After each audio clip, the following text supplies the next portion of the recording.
Hello, data center friends all over the planet. It is Joshua Feinberg, host of the Data Center Go-to-Market Sales and Marketing Q&A live show. And I'm thrilled to have you joining us today, where I'll be answering a handful of the biggest sales and marketing challenges that we're hearing about from all over the data center ecosystem, from data center operators, technology and facilities companies, construction and real estate companies that sell to or partner with data center operators.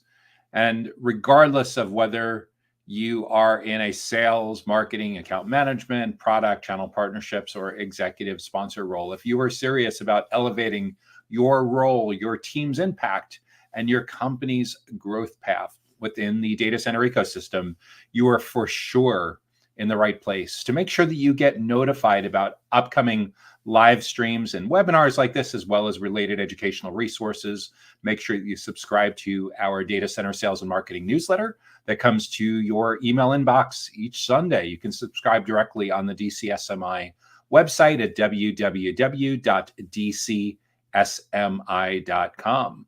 So what's on the agenda for today? I'm going to be tackling 6 of these big sales and marketing challenges, including how to grow sales of data center infrastructure, hybrid cloud, data center security, as well as connectivity. Next, I'll look at how to manage business development for cloud migration, manage cloud services, and disaster recovery. After that, we'll turn our attention to how a data center operator can improve their messaging. Following that, we'll take a quick break for a message from our sponsor, and then we'll look at how to generate new IT infrastructure leads for co-location, connectivity, and DR, disaster recovery. After that, we'll talk about how to connect with data center architects and engineers for pre-engineered metal building systems. And as we head down the home stretch on this week's Data Center Go-to-Market Sales and Marketing Q&A live show, we'll look at how to compete with data center real estate brokers. So first up, how to grow sales of data center infrastructure, hybrid cloud, data security, and connectivity. That's a fantastic question.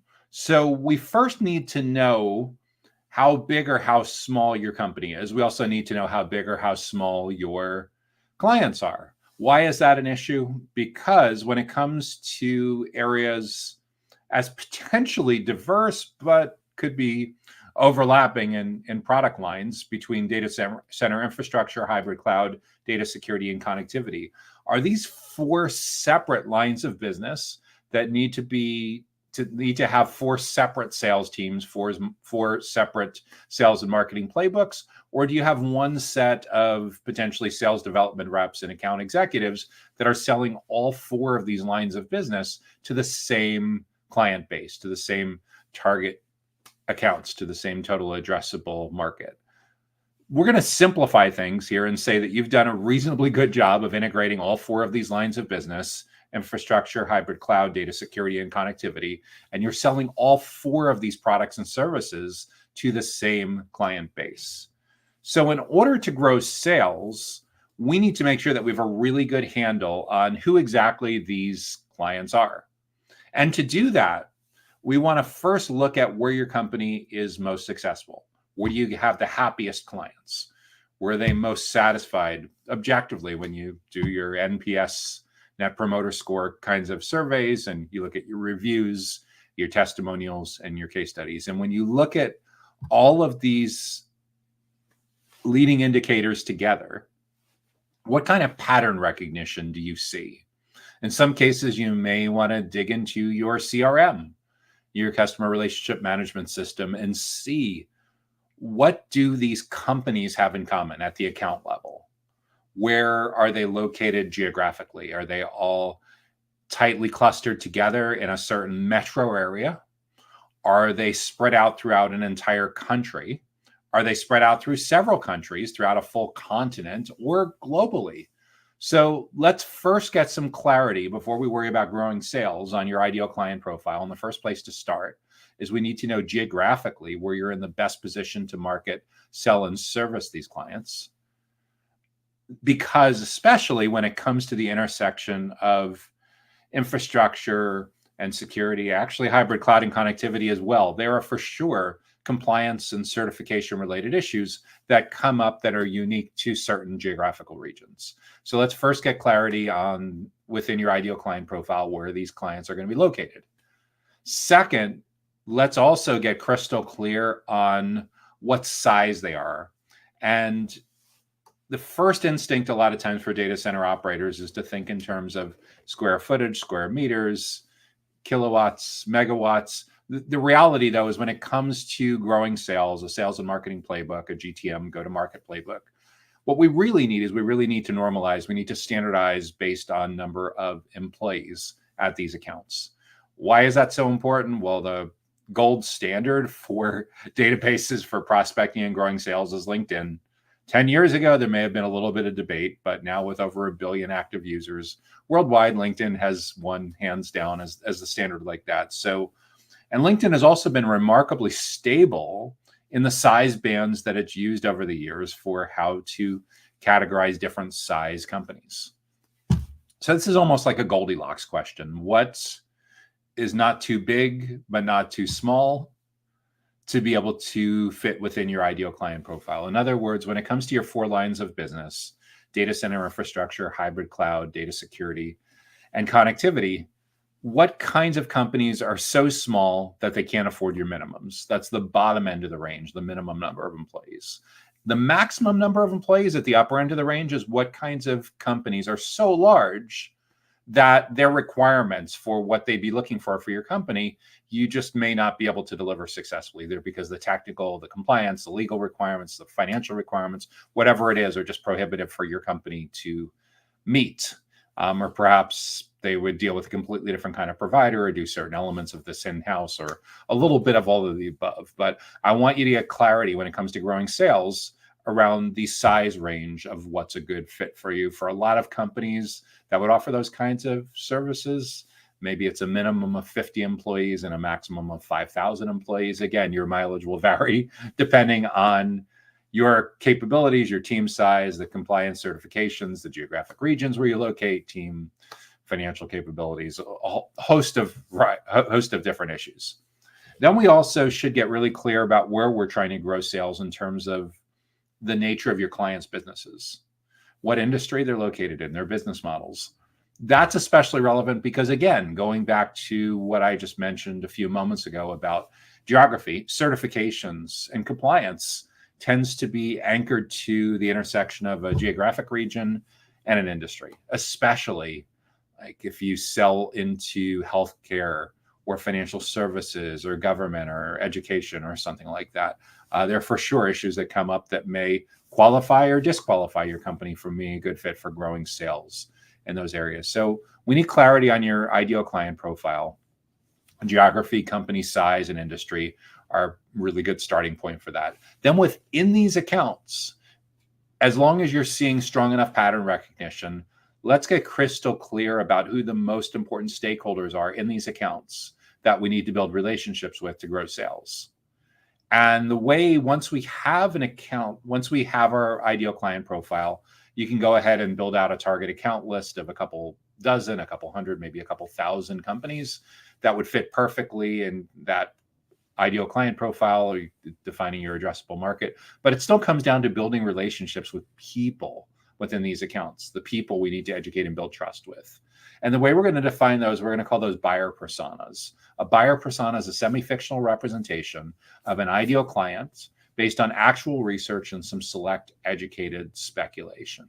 When we do the actual research, we need to find the consensus among that particular segment's biggest goals and their biggest challenges, what they're trying to achieve individually, what their team is working on, what their company is working on, and what's driving them nuts, what's stressing them out, what's causing them to have to pull all-nighters, what's threatening their job security, what's ruining their time off when they're with their friends, family, and loved one, where a vacation turns into the opposite of a vacation.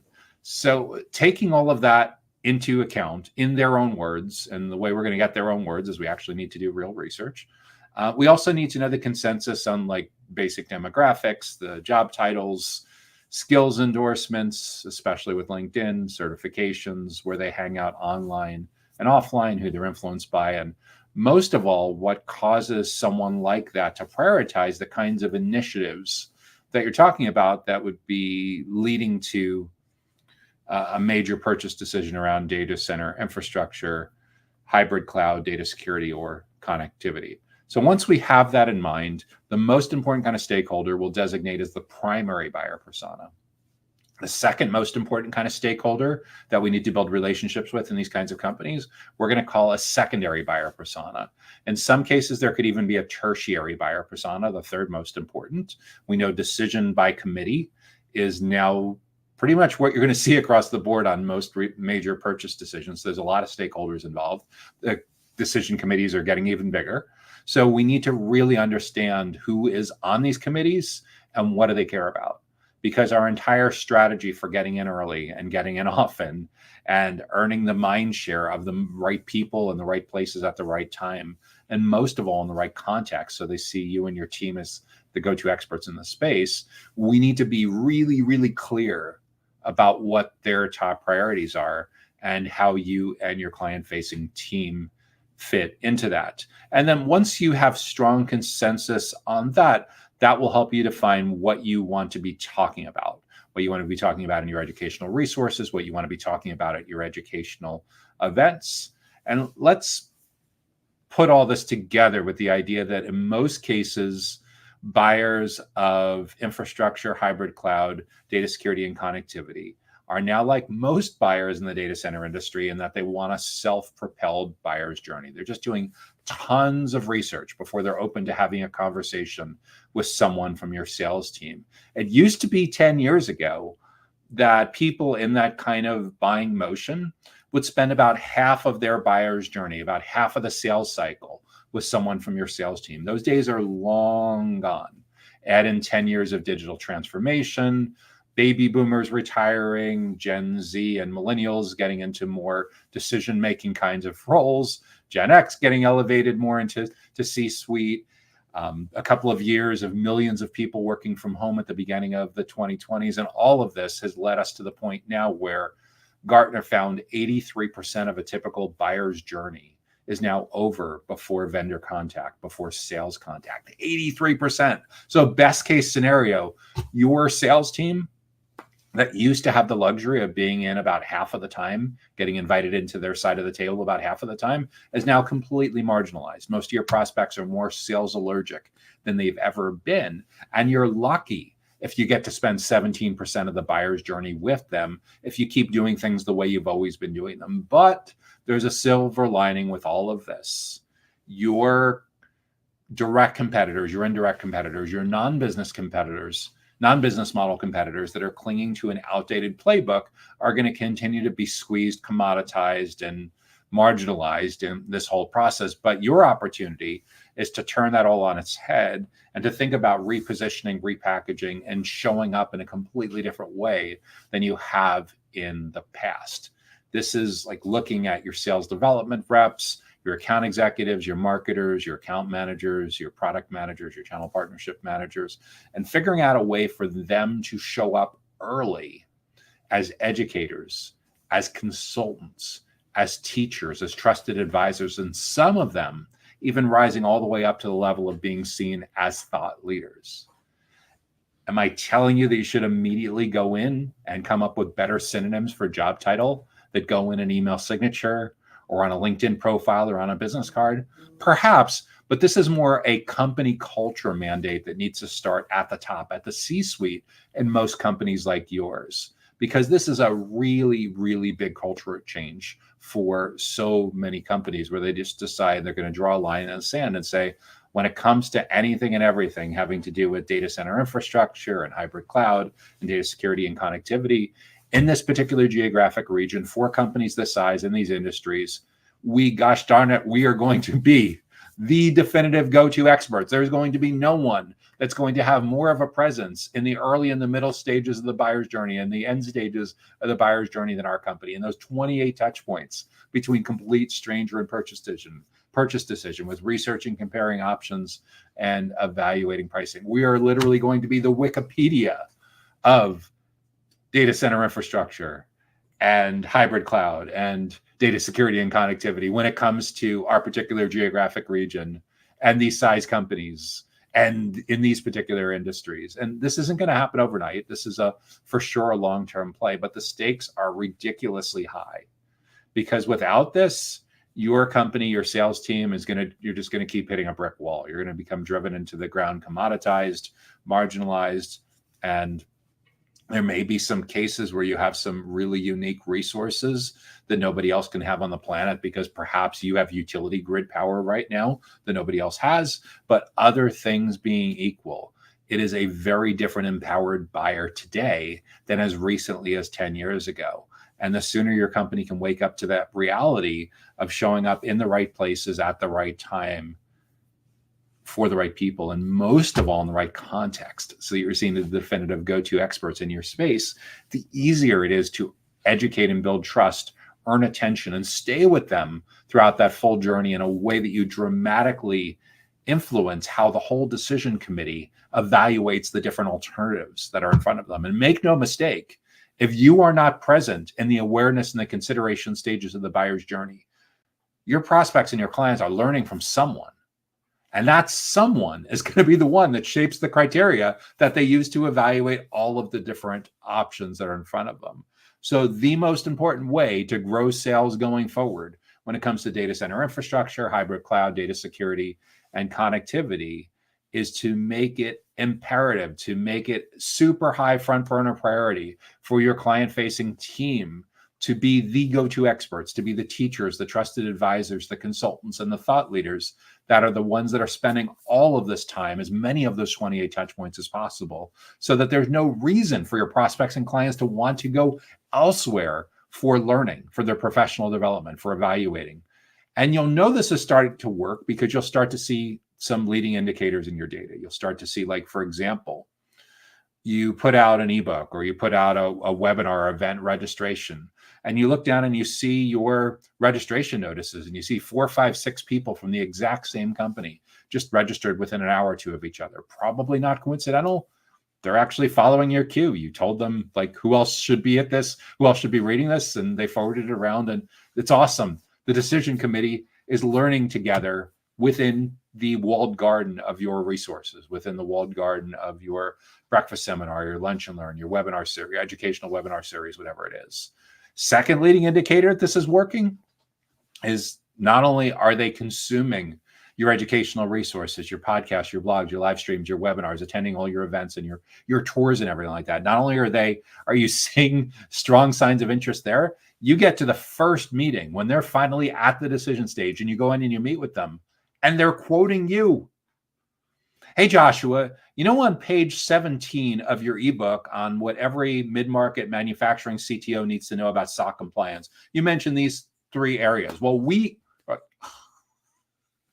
this is when you start to realize, holy smokes, they're reading our stuff. They're not only reading our stuff, they're using our resources as the methodology for planning this whole initiative.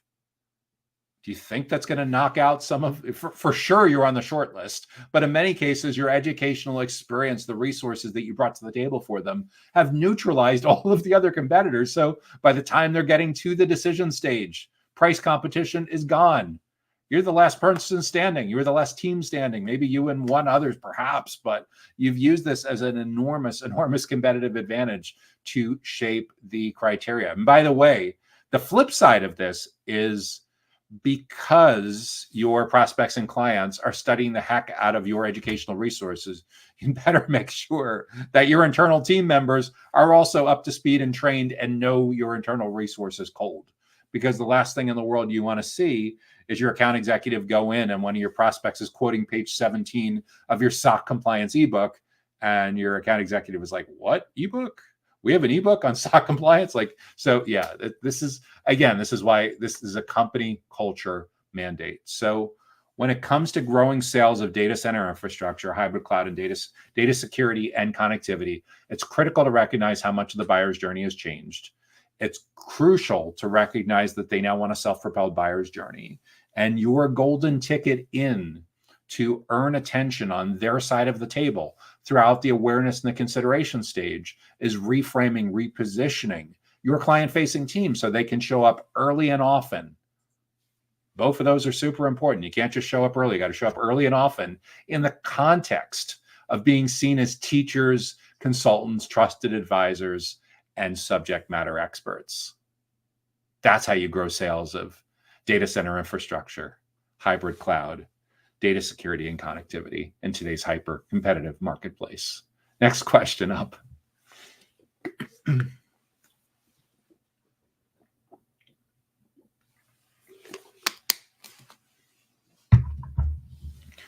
How do we manage business development for cloud migration, managed cloud services, and disaster recovery? How to manage business development for cloud migration, managed cloud services, and disaster recovery.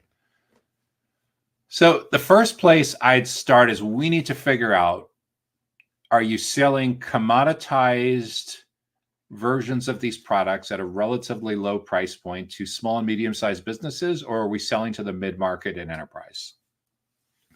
Because when you mention cloud migration, that's a professional service. In most cases, that would be high margin, considered sales process, great unit economics.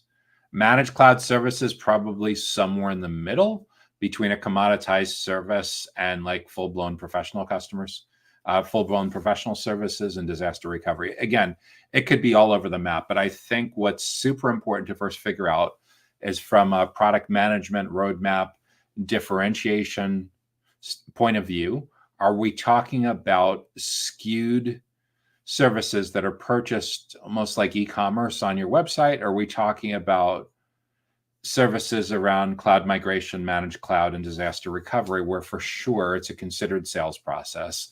It's a high ticket purchase. It's probably a 5, 6, it could be even a 7-figure per enterprise purchase.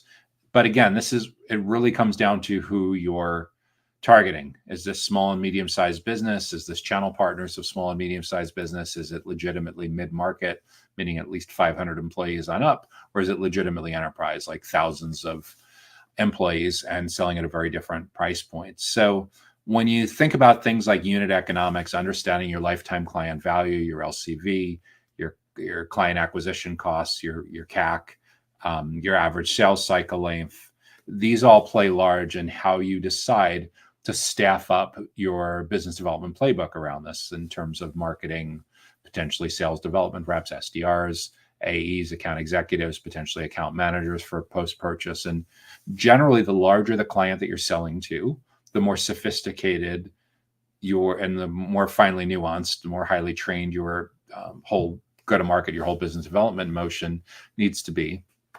And the lower price point that you're selling at, the more self-service, the more self-onboarding most of these services need to be. So we're going to focus primarily in this question on somewhere in the middle, like mid-market, really large small businesses, at least the lower end of mid-market, which probably would define it somewhere around a few hundred employees, maybe up to 1,000 employees.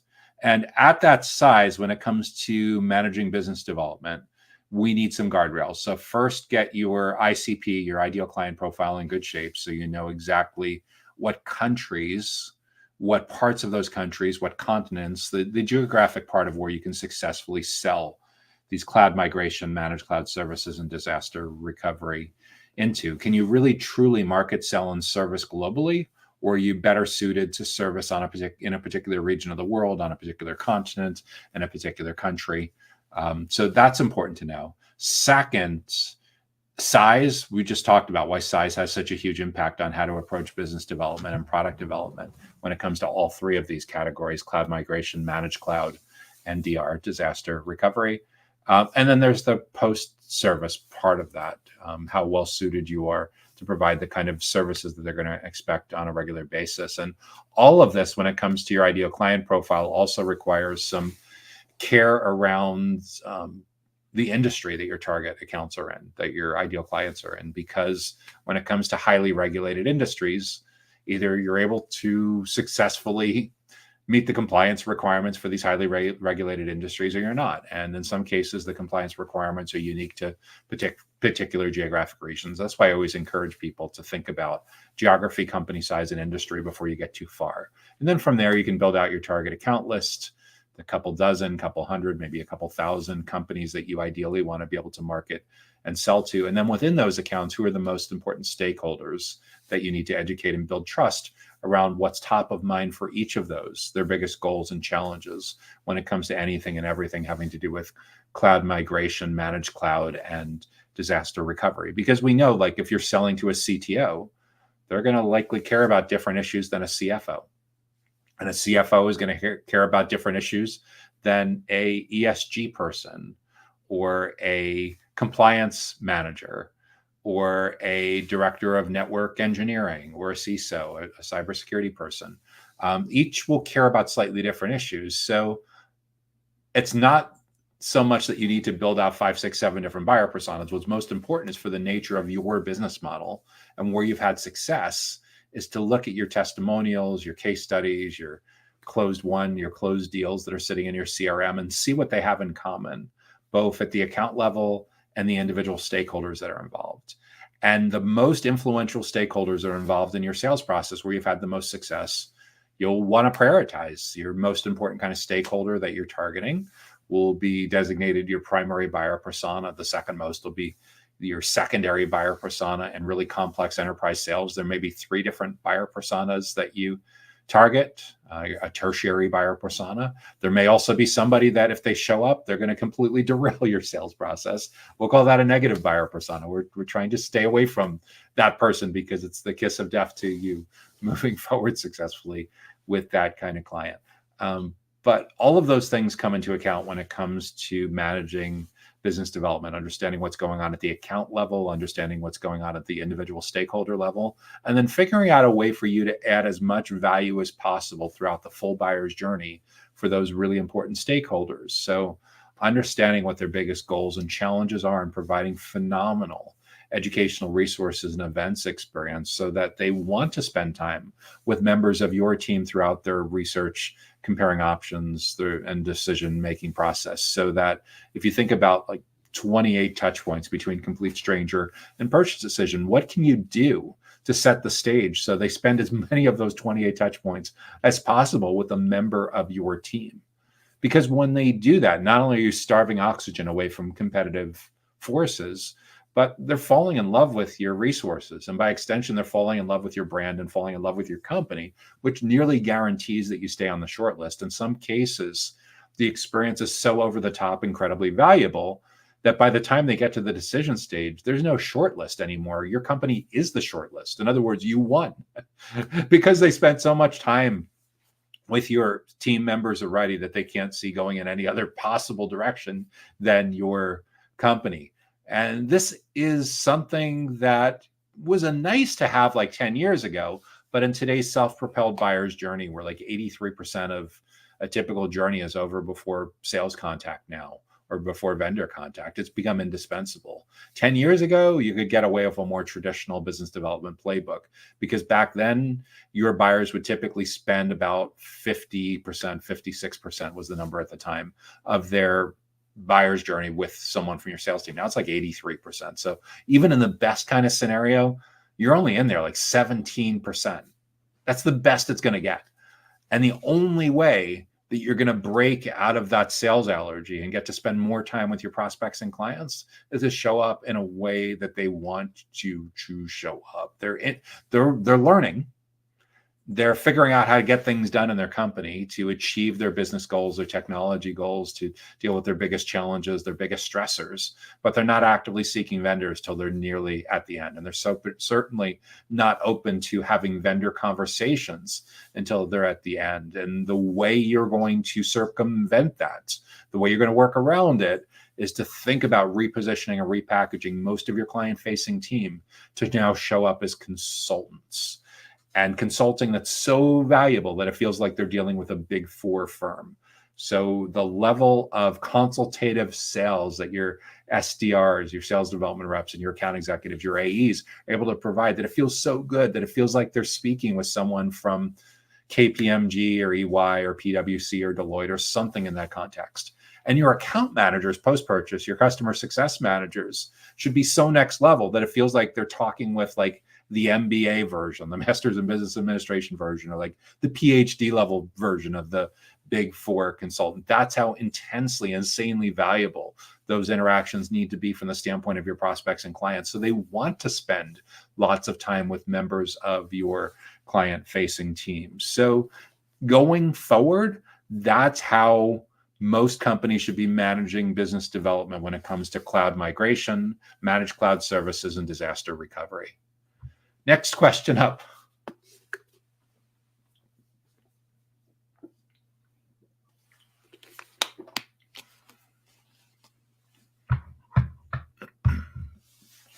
How does a data center operator improve their messaging? How can a data center operator improve their messaging? Fantastic question. Because by default, when I look at messaging for a lot of data center operators, there's a lot of very selfish, one-sided messaging going on, a lot of messaging malpractice, if we want to call it that. And the problem with messaging malpractice is it falls completely flat. Nobody wants to read it. Nobody wants to interact with it because it lacks empathy. You're not walking a mile or a kilometer in their shoes. There's nothing coming through that shows that you truly understand what they're trying to achieve professionally, what their team is trying to get done, what their company is trying to get done, and what they're struggling with.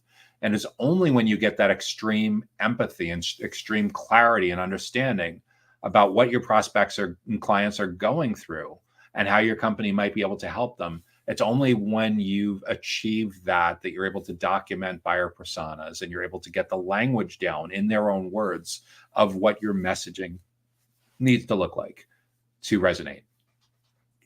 I also think it's incredibly important to recognize that it's now a self-propelled buyer's journey. Most buyers of data center related services have gotten severely allergic to spending time with members of your sales team during most of the buyer's journey. It wasn't always this hard.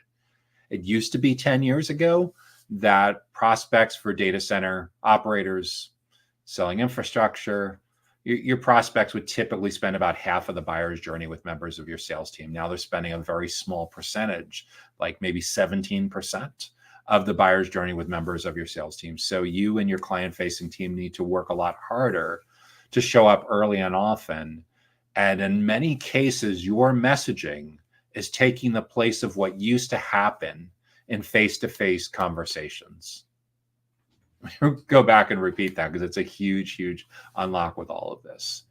So 10 years ago, if you were an SDR, a sales development rep, or an account executive for a data center operator selling like colocation or hyperscale or something like that, your sales team members would typically get to spend about half of the buyer's journey, half of the sales cycle with their best prospects and clients. And because of that, even if your messaging was only mediocre, you could typically get away with it because the humans that were involved in this on a one-on-one basis could self-correct and adjust along the way.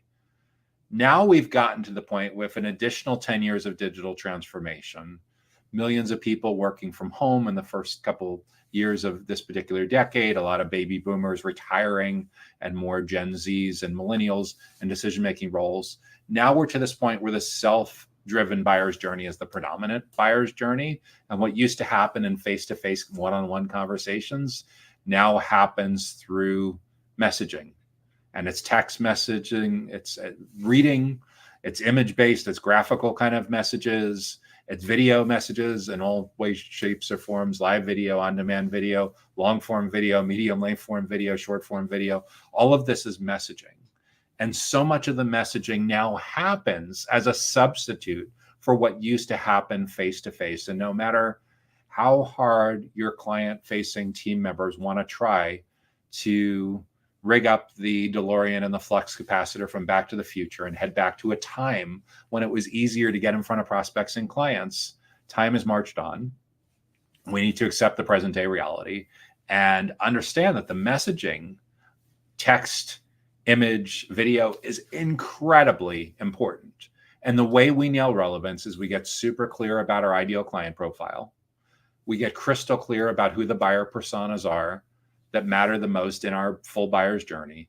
We understand that there's a couple dozen steps in the buyer's journey between complete stranger and purchase decision. And we set about creating these fantastic educational resources and events experiences so that we earn a seat at the table in as many of those 28 touch points as possible in awareness, consideration, and decision for our first and second most important kinds of buyer personas. And the better job we can do with that, the more we can frame the criteria that our most important accounts, our most important stakeholders at these accounts use to evaluate all of the different competitive alternatives. And by definition, in order to get invited in on their side of the table, it's now for sure a buyer's driven, as opposed a buyer centric buyer's journey. More than ever. In order to do that and have the opportunity to get invited in, the messaging has to have extreme empathy and extreme specificity for who they are, what they're trying to figure out, what's driving them nuts, and how our company can potentially be a solution to that before they even know that our company exists. That's by definition the awareness and the consideration stage. They're not looking for our company. They're not looking for our competitors. They're not even looking for our category yet in the really early stages. They just know that there's a big goal they're trying to figure out. They know there's a big challenge that's driving them nuts, and they need to get on the path to getting these addressed. And the better job you can do with showing up in the right places at the right time for the right people, and most of all for the right reasons and the right context, so that they see you and your team members as teachers, consultants, experts, trusted advisors, the better job you're going to do with improving your messaging and earning your way in to be highly relevant to their full buyer's journey. So when they get to the decision stage, you've already heavily indoctrinated those prospects and clients into your way of how you would approach this. They're totally bought into your company's methodology. They've actually used the methodology that they've learned from your team members to spread throughout their company, throughout the full decision-making committee. And you'll know this is working because when you go in to meet with them for the first time, face-to-face or virtually, they're literally quoting your methodology that they've adopted for how they're getting alignment, how their internal champions are getting alignment for this kind of initiative for outsourcing to a data center operator. So when it comes to how a data center operator can improve their messaging, get really, really crisp and clear about who the ideal client is, and get really, really tight about prioritizing the most important and second most important buyer persona. Really do your homework, do your research to understand in their own words what is top of mind, and make sure that your messaging uses those exact words, regardless of whether we're talking about things that are in text, like blog posts, articles, ebooks, downloadable planning guides, things that are in images, like carousels and infographics and things like that, or in video content. And video content could be live events, it could be webinars, it could be live streams, it could be on demand, it could be long form video, medium length video, short form video, all of the above. But in order to improve messaging, it starts with understanding who they are, what they care about, and the words that they use to articulate their biggest goals and challenges. With that, we'll take a quick break for a message from our sponsor, and then we'll be right back with 3 more of the biggest sales and marketing challenges. Data Center Go-to-Market Sales and Marketing Q&A is sponsored by DCSMI, elevating the role of sales marketing and go-to-market GTM professionals in the growth of the data center industry. To stay informed about upcoming episodes, subscribe to the Data Center Sales and Marketing newsletter on the DCSMI website at www.dcsmi.com. Again, that's www.dcsmi.com. Now, back to Data Center Go-to-Market Sales and Marketing Q&A. Hey there, it's Joshua Feinberg from DCSMI, the Data Center Sales and Marketing Institute. We are all about elevating the role of sales, marketing, and go-to-market professionals in the growth of the data center industry. And you are watching our weekly Data Center Go-to-Market Sales and Marketing Q&A live show, where each week I answer a handful of the biggest sales and marketing challenges that we're hearing about from all over the data center ecosystem. Next question up for this week is, how do we generate new IT infrastructure leads for colocation, connectivity, and disaster recovery? how do we generate new IT infrastructure leads for co-location, connectivity, and disaster recovery?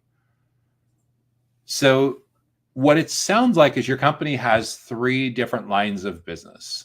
In other words, when I look at your website, I likely see 3 boxes. I likely see 3 choices, 3 submenu choices under your navigation for what we do or services or something like that. So you provide co-location, you provide connectivity, like leading into telecommunications, and disaster recovery, which almost certainly in this context means I hope you have multiple locations, because at this stage of the game in today's hyper competitive data center marketplace, it's hard to imagine a scenario where you're going to be able to sell co-location, connectivity, and disaster recovery at a decent price point if you can't offer multi-location replication as part of the big picture solution. So how do we generate new IT infrastructure leads for this? Well, we need to have a really good understanding as to who we have done best with in the past. What kinds of clients historically have we sold to that have been happy with what they've been ecstatic, that have become great promoters of our co-location, connectivity, and disaster recovery services. So look at your case studies, your testimonials, your reviews, look in your CRM and see what do these accounts, what do these clients have in common? Where are they located? What size companies are they from in terms of number of employees? What industries are they from? And hopefully you start to see some consensus on that, because that consensus is going to be really important to documenting an ideal client profile to give you a lot more clarity on your lead generation. If they're all over the place, then the next question typically is which ones are strategic to your company? Which ones are the most profitable? This is where you may need to loop in your finance leader to figure out which of these clients have the best margins, which have the highest lifetime value, the lowest cost of client acquisition, the shortest average sales cycle, and in general, from a financial standpoint, the ones that your CFO would love to 10x. So for generating those leads, we need to understand what kinds of companies we're looking for. Where I see a lot of co-location companies, especially smaller ones, struggle around lead generation is many times you almost need a hyper-local playbook, and then you need a global or a national playbook. What does that mean? Well, there's certain kinds of clients that you're going to sell co-location, connectivity, and disaster recovery to that are going to pick a relatively small co-location provider because they've picked one of the huge companies in the past and they didn't have a great experience. So now they decide to go to the other extreme. They want to go to a company that's so small that when they come out to get a data center tour, it's not necessarily the CEO or the owner that's doing the data center tour, but the person doing the data center tour introduces everyone to that person as part of the educational event. So you love the idea of having access to a CEO or owner, which by definition in most cases means it's a relatively small company. In some cases with that kind of footprint, it ends up being a single location. But as I just mentioned a few moments ago, there's a lot to be said that if you're serious about co-location and connectivity and disaster recovery, DR, that you would at least have a second, possibly a third location that's outside of your immediate geographic area. So that's the really small operator. If you get to the point that you have 5 or 10 locations, get to being like more of a mid-size operator beyond 10 plus locations, you start to be either national or potentially a global provider of co-location. And depending on the nature of your target market, you may have, again, 2 different playbooks. Even the largest data center operators frequently have 2 different playbooks going on, where the account executives that have their office physically in one of the facilities, they tend to do a lot of local events. They're like hosting lunch and learns, they're hosting tours, they're sponsoring local golf tournaments, they're going to every technology related event in the area and either trying to speak or having a booth, having a table. They're doing tons of hyper local kinds of sponsorship and community involvement.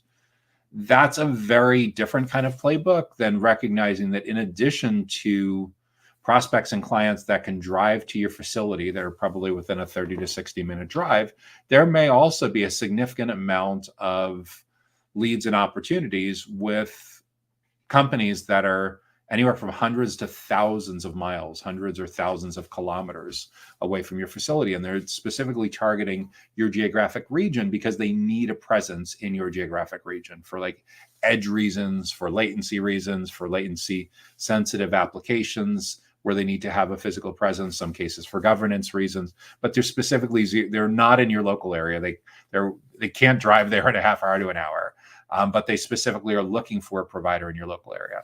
And that kind of playbook is going to lean very heavily on search engine optimization, search engine marketing, social media marketing, targeted outbound, potentially targeted ads, using like webinars and live streams to educate and build trust long distance, doing virtual tours to move things along in the buyer's journey. And some of those clients may actually sign up for well-defined services and may not ever even end up touring your facility, but it's a very different kind of playbook compared to hyper local, where you're focused on like, hey, wouldn't it be cool if we have 300 clients on our target account list? Wouldn't it be awesome if we could get like 25-50% of them to come to a local event sometime in the next 12 months in our facility? So we're educating and building trust with those folks in a way that really moves the needle and accelerates the sales process for lead generation and sales cycle acceleration. So I think those are really the two big considerations: is, are you running a hyper local sales and marketing motion? Are you running a potentially national or global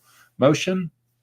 And even if you're doing both, there's a really good chance that the personas are really, really similar. In other words, like, let's say you're hosting a breakfast seminar series, and over the course of the next 12 months, you're going to have 12 of these events in your training classroom or in your conference room. And the goal is to have 15, 20 people attend each of them that perfectly align with your ideal clients. And in a perfect world, 2 or 3 people are in the room that are clients that absolutely adore working with your company, and 16 or 18 of them are potential clients. So actually the existing clients can help sing your praises and become an extension of your sales force.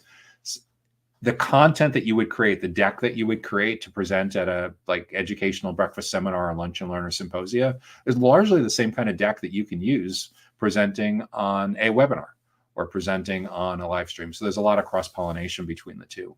If you're hosting live events like that, for sure, bring in a videographer, record it, because in the same way you'd repurpose a webinar recording, repurposing an in-person event can be pretty cool.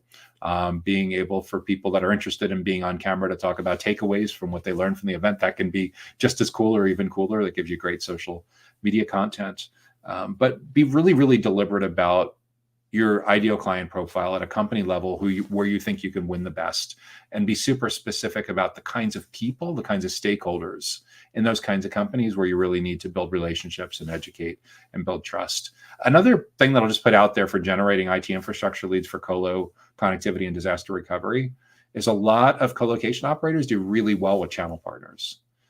And in some cases, these are like master agents. In a lot of cases, it's more grassroots, like managed service providers that have deep presence in the local community and bring their own book of business with them. The challenge when you're working with any kind of channel partner, especially managed service provider, is it's very likely that they have 10 or 20 different relationships like that with other companies like yours. So you really have to work hard to earn your way onto their calendar to get them to constantly stay top of mind. It's a longer game. In other words, like if you hire an account executive, that account executive is working for you 100% of the time, 40, 50, 60 hours a week. If you have a channel partner who's getting paid on a commission basis for what they bring in, they're not working for you 40, 50, 60 hours a week. They're not working for you 100% of the time. You're lucky if you get 5% of their attention in any given month, in any given quarter. And the same thing on the services side, where channel partners often have strong motivation to partner with a company like yours who provides colo connectivity and disaster recovery, is they're asked to be a resource on anything and everything having to do with IT. And for the most part, most of their IT clients will need one or more of those services, either connectivity, colocation, or disaster recovery. Actually, the way I originally got into this space 10 years ago is I'd been working with computer consulting firms and value-added resellers and managed service providers on marketing, sales, project management, recurring revenue kinds of strategies. And I saw for a lot of those companies, as the world was moving from premise-based and client server over to public cloud and SaaS, a lot of them were struggling to figure out what their business models were going to look like going forward. But the ones that did figure it out were going in one of three directions. Some of them that were leaning more towards like line of business applications that came from like an accounting background. They moved up to mid-market and they got involved in ERP, enterprise resource planning, or something very similar to that. Another third of those kinds of managed service providers moved into building web apps and mobile apps, like custom software development firms. And another third got heavily involved in infrastructure, meaning they would take a server or servers, put them in a co-location facility, and rent out slices of those servers to their existing outsourced fractional CTO kinds of clients. Or in some cases, one of the really forward-thinking clients would come back from an industry conference, like a hospitality conference or healthcare conference or government conference, and they'd say, Joshua, I have no idea what this means, but we attended this fantastic future of our industry session, and they said we need to co-locate a server. You are a fractional outsourced CTO. You figure out what that means. Tell us what it's going to cost. But yeah, we want you to do that. We want you to provision it, manage that as an extension of what you already do for our company's outsourced IT solution. So yeah, that's originally how I got into this space. And then eventually I learned about the rest of the ecosystem and commissioning and decommissioning and facilities and construction and real estate. But yeah, the point with all of this is when it comes to a company that wants to do lead gen, improve its lead generation for colo connectivity and disaster recovery, you're going to have direct clients.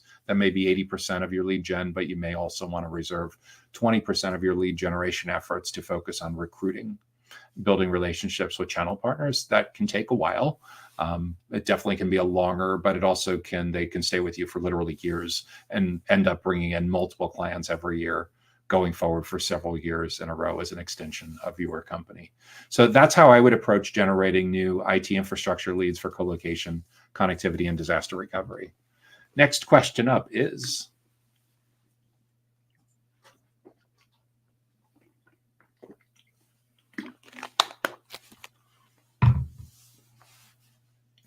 how do we connect with data center architects and engineers for pre-engineered metal building systems? How do we connect with data center architects and data center engineers for pre-engineered metal building systems? So, wow, this is a hyper-specific question. So this company is basically in construction. They do something related to data center construction, specifically providing pre-engineered metal buildings for companies that are building data centers that are about to commission brand new data centers. So they're looking to build relationships with data center architects and data center engineers. So the way I would approach that is, first, let's define at an account level, at a company level, where these engineers and architects do business.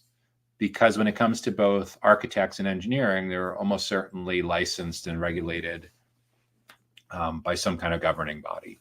And that means, by definition, it's unlikely that you're going to have an architect and an engineer of a tiny firm that's going to do business all over the planet. They're most likely, their practices are local. And if it's national or global, it's a much larger firm. But so to build relationships with these architects and engineers, let's first zero in on where they're located. Are they located just in a particular metro area?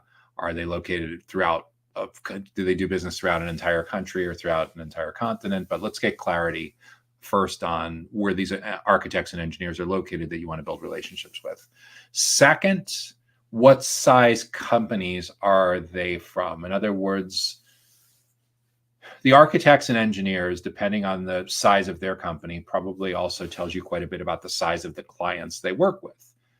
If you are like a huge global data center operator like CyrusOne or Digital Realty or Equinix or something like that, the architects and the engineers, if you outsource any of that at all, are probably going to be from huge companies, right? So that's going to take you in a certain direction. If you want to work with architects and engineers who are more involved with mid-sized operators or enterprise data center kind of projects, and then there could be some data center architects and engineers that are either solo practice or relatively small practice. So let's get specific on where you think you're going to be most successful based on the kinds of clients that they're most likely to be working with. And it doesn't always hold true, but especially with a lot of professional services companies like architects and engineers, it's quite common to find that their company size is a good fit for other kinds of company sizes. In other words, smaller professional services firms tend to do better with smaller or mid-sized clients,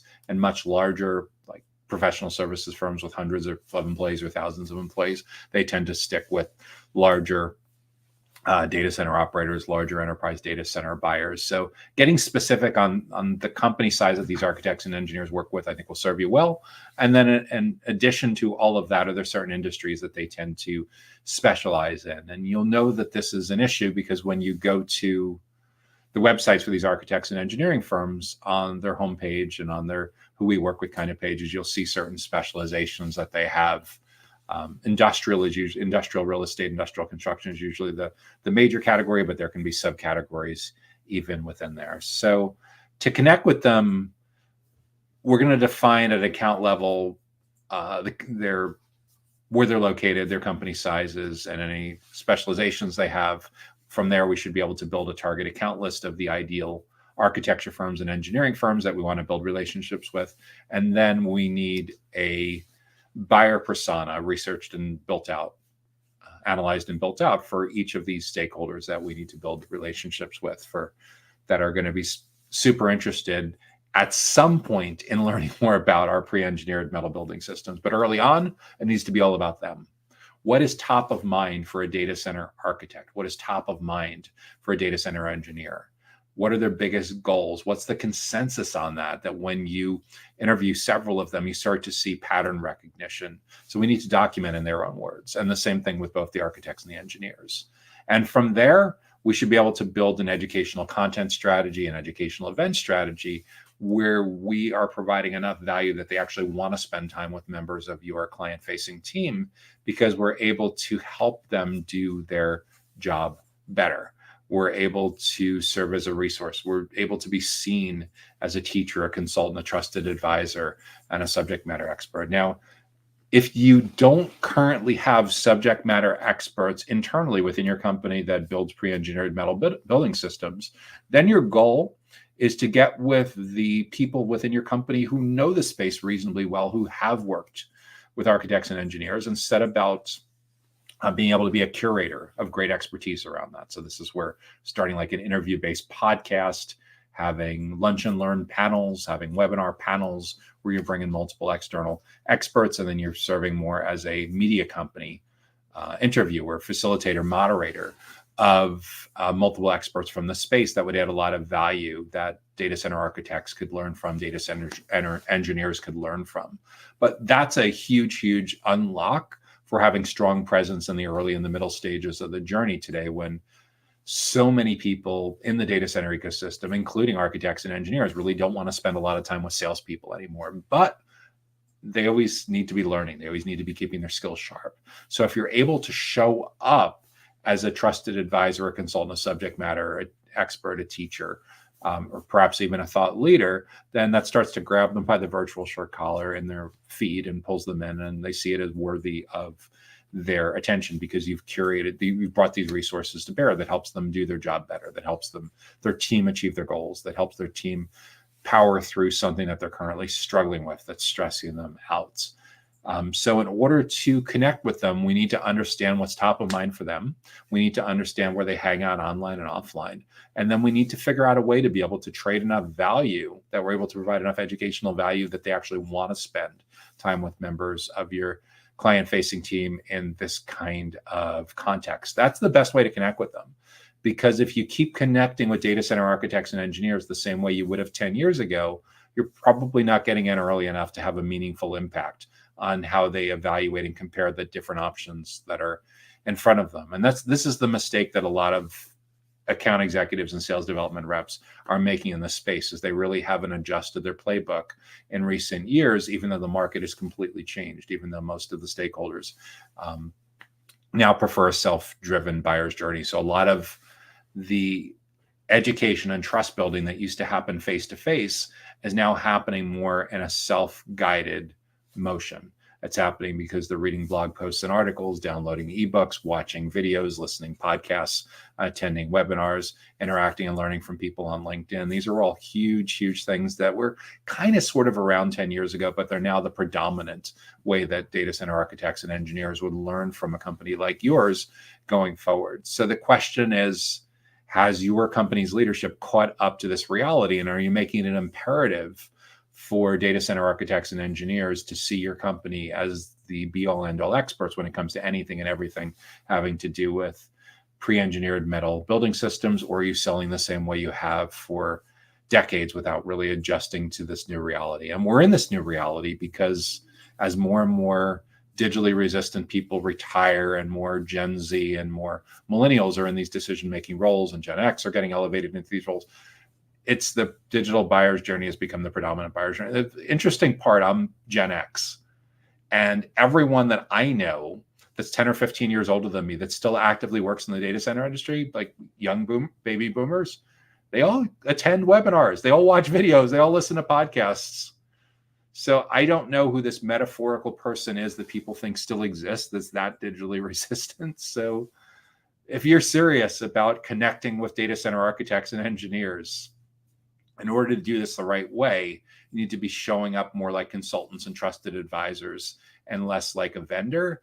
And the way you ultimately figure out what will help you deliver value to them is getting really specific about who these companies are and who these stakeholders are within these companies that you want to educate and build trust with. And the sooner you wake up to this reality and bake this into your go-to-market strategy and your marketing and sales strategy going forward, the better off you're going to make it on yourself. The more you resist this, the more likely it is that there's other companies in your space that are getting in early, that are the ones that are educating and building trust with the prospects and clients that you need to be building relationships with going forwards. This is very much a mindset, cultural kind of change that almost certainly needs to start from the top down.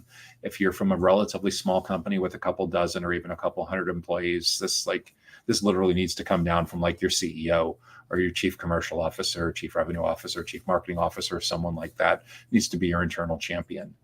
If you're from a company with thousands of employees, yeah, it probably won't go all the way to CEO level. But again, this is a mindset change. This is a big transition. This is a big shift and how client-facing team members need to be seen. And it requires quite a bit of upskilling internally as well for your team members to be able to successfully pull this off, to be seen by architects and engineers as someone or someones that's able to deliver this much value that your prospects and clients actually want to spend a lot of time with members of your client-facing team, as opposed to it being the other way around of chasing and constantly nagging them to try to get time on their calendars. So going forward, that's how a company that makes pre-engineered metal building systems can connect with data center architects and data center engineers. And that brings us to our final question for this week's Data Center Go-to-Market Sales and Marketing Q&A show. By the way, if you're getting great value from this live show, make sure that you hit the like button and feel free to add in the comments about a topic or question that you'd like to see us address in an upcoming Data Center Go-to-Market Sales and Marketing Q&A show episode. So the final question for this week is,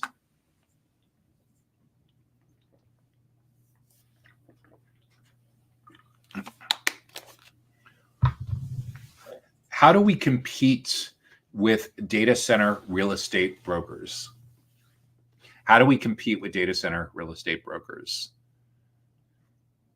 So this more than likely is from the perspective of someone that actually is a data center real estate broker that's competing with other data center real estate brokers.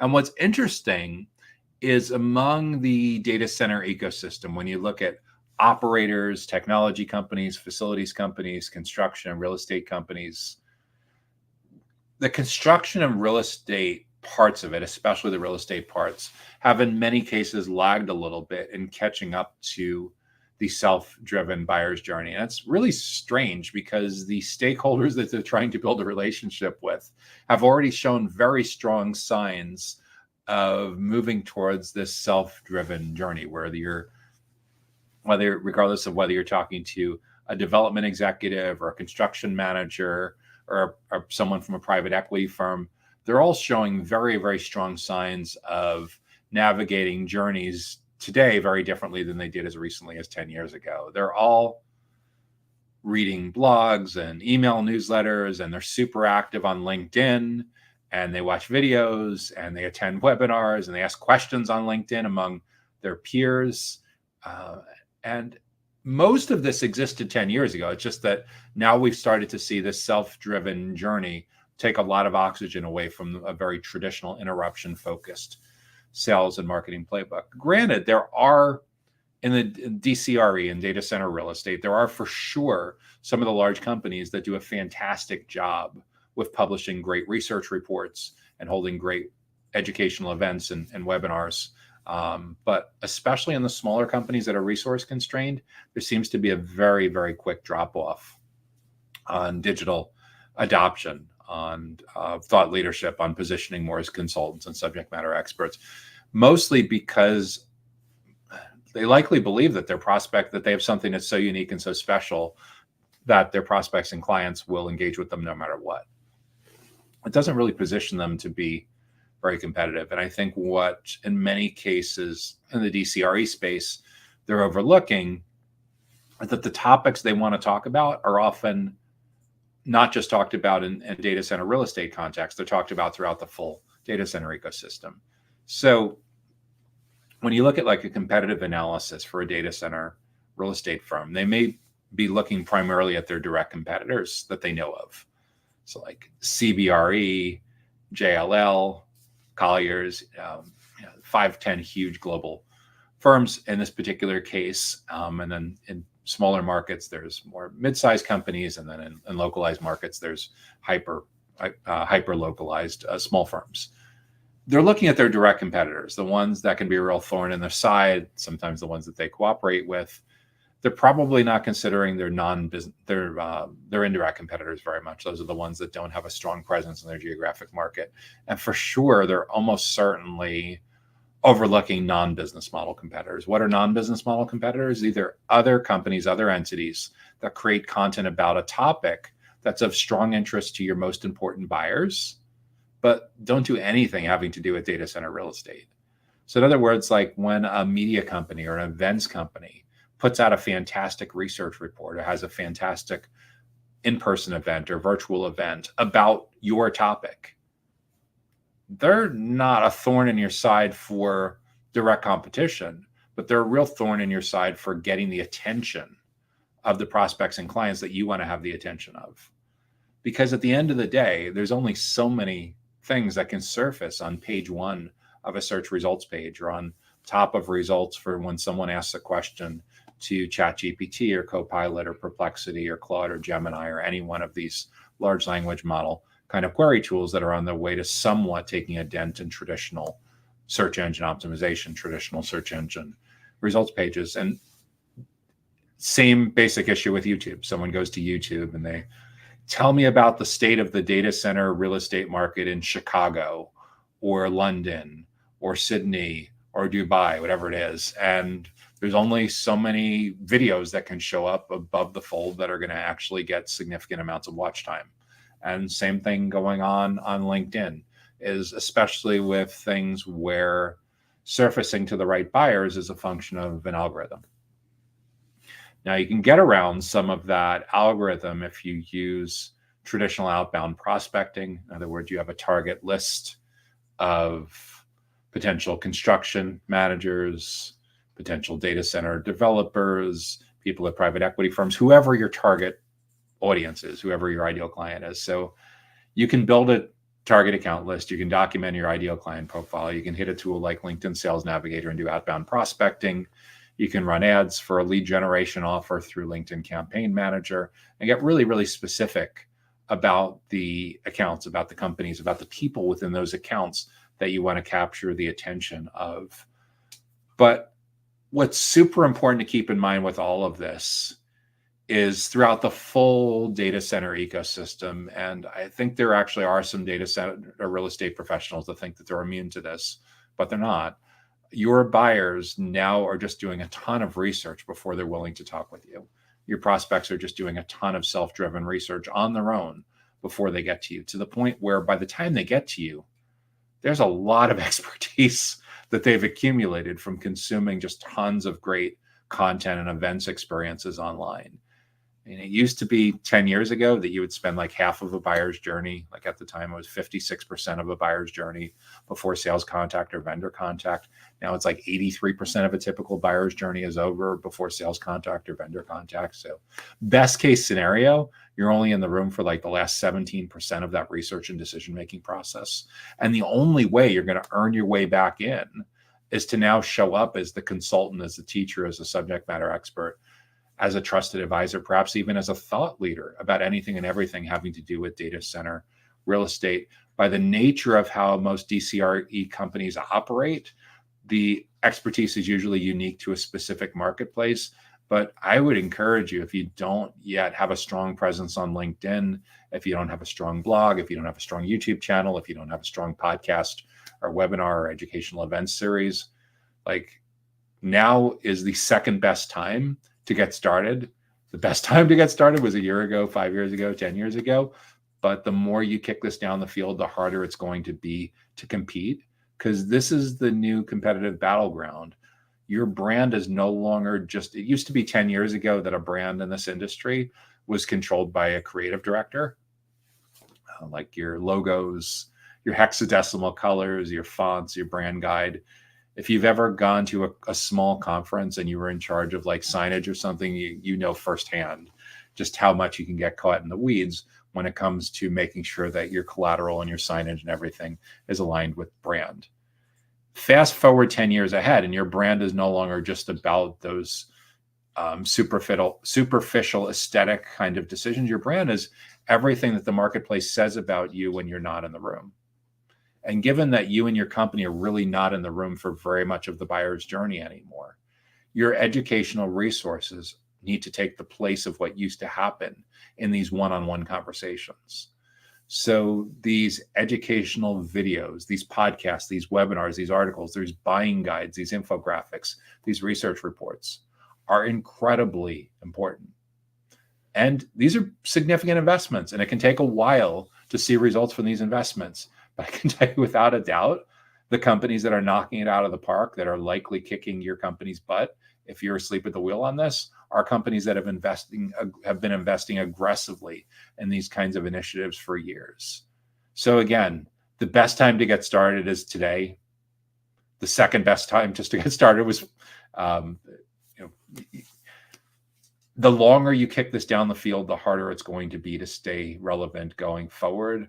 Are we going to get to the point like what we've seen with residential real estate, where there's just going to be such a massive pushback and online marketplaces and everything? I think we're seeing the early signs of this already. There for sure are marketplaces that are relevant in the data center and the telecommunication industry that give us a window into the crystal ball of what the future may look like. So the question is, are you building up a strong enough professional brand to stay relevant going forward to the way that your most important prospects and clients are going to research and make decisions around anything and everything having to do with data center real estate? So I'd encourage you to just get closer to these prospects and clients and understand how they're learning, and figure out a way for you and your company, you and your team, to become part of that learning and education and trust building, because it really is incredibly important to staying competitive going forward. So that's how I would approach competing with data center real estate brokers. So that's the final question that we'll be addressing in this week's Data Center Go-to-Market Sales and Marketing Q&A live stream. I'm your host, Joshua Feinberg from DCSMI, the Data Center Sales and Marketing Institute. We're all about elevating the role of sales, marketing, and go-to-market professionals in the growth of the data center industry. To make sure that you stay up to date on upcoming events and educational resources just like this, make sure you subscribe to the Data Center Sales and Marketing newsletter directly on the DCSMI website at www.dcsmi.com. Until next week, I wish you great success in growing your impact, your team's impact, and your company's impact in the tremendous opportunities that are in front of us in the data center ecosystem. Take care now.